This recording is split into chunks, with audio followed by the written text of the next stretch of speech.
Assalamualaikum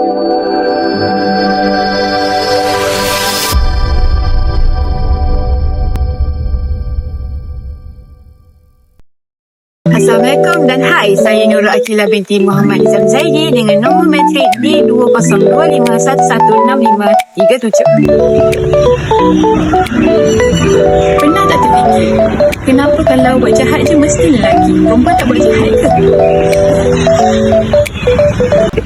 Hari ini kita akan melihat power control theory oleh John Hagen, di mana teori ini mendedahkan bagaimana kuasa di rumah sebenarnya mengawal tingkah laku remaja perempuan. Itu mulakan dengan sistem patriarki, di mana dalam keluarga ini bapa memegang kuasa utama manakala ibu mengurus rumah. Dalam sistem ini, ibu bertindak sebagai pengawas ketat bagi pihak bapa. Penjelasan lengkapnya apabila anak perempuan dididik untuk mengambil risiko atau risk averse.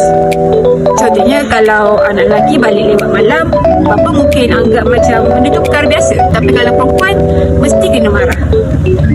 Dan anak perempuan juga akan ditanya pergi mana, dengan siapa, balik pukul berapa. Dan kawalan ketat ini lah yang membuatkan remaja perempuan tidak ada ruang langsung untuk terlibat dalam sebarang salah. Tapi bagaimana pula kalau ibu yang berkuasa ataupun sistem matriarki? Mesti ramai ingat yang sebenarnya anak perempuan akan lebih bebas. Sebenarnya tak pun, sama je.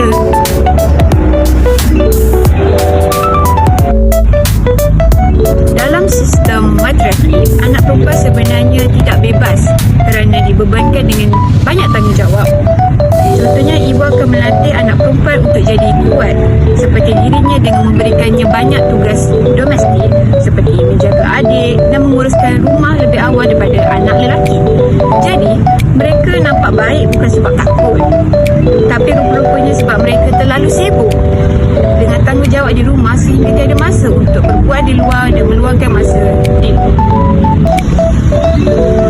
Akhir sekali ialah keluarga model ataupun egalitarian, di mana kedua ibu bapa mempunyai kuasa yang setara, dan dikatakan keluarga jenis ini adalah antara punca female diplomacy meningkat kerana penguasaan anak perempuan semakin longgar dan mereka diberikan lampu hijau untuk berdikari dengan cara yang sama mengikut anak lelaki. Dan mengikut teori Freda Adler, apabila jurang sosial semakin kecil dan hilang, anak perempuan mula berani untuk mengambil risiko sebagaimana yang dilakukan oleh anak lelaki. Kesimpulannya, cara kita dibesarkan menentukan siapa kita. Sejak tahun 1990-an, jurang jenayah jantina semakin mengecil kerana gaya hidup kita sudah semakin sama. Kebebasan itu